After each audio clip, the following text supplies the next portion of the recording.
সবাইকে আন্তরিক শুভেচ্ছা। আজকে আমরা মূলত জানবো পারিবারিক সঞ্চয়পত্র সম্পর্কে বিস্তারিত, এবং এই তথ্যগুলো আমরা মূলত জানবো জাতীয় সঞ্চয় অধিদপ্তর থেকে বিস্তারিত। এবং জাতীয় সঞ্চয় অধিদপ্তর থেকে আপনাকে আজকে আমরা মূলত অথেন্টিক ধারণাটি দিব যে পারিবারিক সঞ্চয়পত্রে বর্তমান মুনাফার হার কত, 1 লক্ষ টাকা কিংবা 8 লক্ষ টাকাতে আপনি কত টাকা মুনাফা পাবেন সেই সম্পর্কে বিস্তারিত। এবং এই পারিবারিক সঞ্চয়পত্রের মুনাফার হারটি নতুন করে নির্ধারণ করা হয়েছে মঙ্গলবার 14 এপ্রিল 2026 খ্রিস্টাব্দ তারিখে, স্ক্রিনে যেটা আপনারা স্ক্রিনে দেখতে পাচ্ছেন। তো আপনি 1 লক্ষ এবং 8 লক্ষ টাকাতে মাসে কত টাকা মুনাফা পাবেন, মুনাফার মেয়াদ কত হয়ে থাকে, নমিনির শর্তাবলী কি কি, এবং পারিবারিক সঞ্চয়পত্র কিনতে গেলে আপনাকে কি কি কাগজপত্র দরকার হয় এই সংক্রান্ত বিস্তারিত। আর এরকম নিত্য নতুন ভিডিওর আপডেট পেতে অবশ্যই চ্যানেলটি সাবস্ক্রাইব করে রাখুন। তাহলে শুরু করা যাক। পারিবারিক সঞ্চয়পত্র 10,000 টাকা, 20,000, 50,000, 1 লক্ষ এভাবে 10,000 টাকা পর্যন্ত একটি পারিবারিক মুনাফার জন্য সঞ্চয়পত্র ক্রয় করা যায়। অর্থাৎ সর্বনিম্ন 10,000 টাকা হয়ে থাকে এবং সর্বোচ্চ 10 লক্ষ টাকা পর্যন্ত এই পারিবারিক সঞ্চয়পত্র কেনা যায়। এই পারিবারিক সঞ্চয়পত্র মূলত জেলা সঞ্চয় অফিস, জাতীয় সঞ্চয় বিশেষ ব্যুরো সমূহ, বাংলাদেশ ব্যাংকের শাখা সমূহ, বাণিজ্যিক ব্যাংক সমূহ এবং ডাকঘর থেকে এটি ক্রয় করা যায় এবং নগদায়ন করা যায়। অর্থাৎ আপনি এই অফিসগুলো থেকে পারিবারিক সঞ্চয়পত্র কিনতে পারবেন, আবার এখান থেকে সঞ্চয়ও লাভ করতে পারবেন। এবং পারিবারিক সঞ্চয়পত্রের মেয়াদ হয়ে থাকে 5 বছর। অর্থাৎ আপনি যদি পারিবারিক সঞ্চয়পত্র 5 বছরের নিচে রাখতে চান তাহলে কিন্তু সেটি হবে না, এবং এটির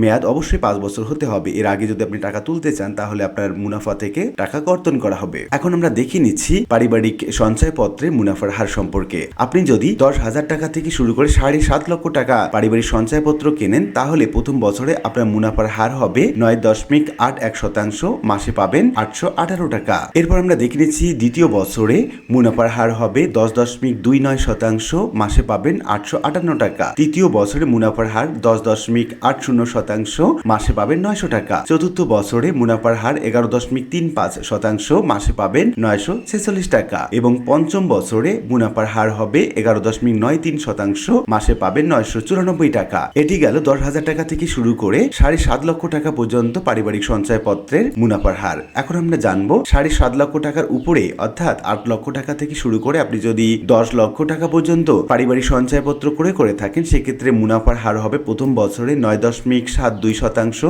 মাসে পাবেন 6,480 টাকা। এরপর আমরা দেখে নিচ্ছি দ্বিতীয় বছরে আপনার মুনাফার হার হবে 10.19%, মাসে পাবেন 6,793 টাকা। তৃতীয় বছরে আপনার মুনাফার হার হবে 10.70%, মাসে পাবেন 7,133 টাকা। এবং চতুর্থ বছরে আপনি যদি 7.5 লক্ষ টাকার উপরে টাকা রাখেন সেক্ষেত্রে মুনাফার হার হবে 11.23%, মাসে পাবেন 7,487 টাকা। এবং পঞ্চম বছরে মুনাফার হার হবে 11.80%, মাসে পাবেন 7,867 টাকা। মেয়াদ পূর্তির পূর্বে নগদায়ন করলে উপযুক্ত স্টকে উল্লিখিত হারে মুনাফা প্রাপ্য হবে এবং অতিরিক্ত অর্থ পরিশোধিত হয়ে থাকলে তা মূল টাকা থেকে কর্তন করে সমন্বয়পূর্বক অবশিষ্ট টাকা পরিশোধ করা হবে। আয়কর আইন 2023 এর 105 ধারা অনুযায়ী মুনাফার হার উৎসে কর কর্তন করা হয়। কারা কারা মূলত এই পারিবারিক সঞ্চয়পত্র ক্রয় করতে পারবে? 18 বছর বা তদুর্ধ্ব বয়সের যে কোনো বাংলাদেশি নাগরিক এটি ক্রয় করতে পারবে। যে কোনো বাংলাদেশি শারীরিক প্রতিবন্ধী পুরুষ অথবা মহিলা হতে পারে, তারাও এটি ক্রয় করতে পারবে।